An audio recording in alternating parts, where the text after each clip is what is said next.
আত্মাহুতি দিয়ে এই দেশকে নতুনভাবে স্বাধীন করে, কিন্তু এই স্বাধীন দেশে এখনো স্বৈর শাসকের প্রেতাত্মা উৎপাতে রয়েছে জায়গায় জায়গায়।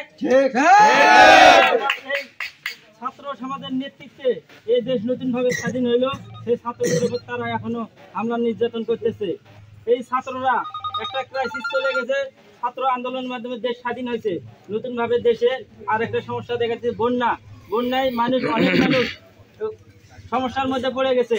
তাদের সাহায্যের জন্য ছাত্র সমাজ বৈষম্য বিরোধী ছাত্র আন্দোলনের ব্যানারে তারা ত্রাণ সংগ্রহ করতেছে। কিন্তু এমত অবস্থায় আমার কাছে খবর আসছে, আমার বন্ধু ছিল ওই যে রাকিব এবং সাগর, তাদের উপর হামলা হয়েছে। আমার কাছে খবর আছে তারা সকলে আসছে মানববন্ধনের মাধ্যমে সুষ্ঠু বিচারের দাবি জানাচ্ছে সবাই। আমিও একমত, এই যে মারধর করা হয়েছে ছাত্রদের, আমি এটা সুষ্ঠু তদন্তের মাধ্যমে বিচার চাই। জড়িত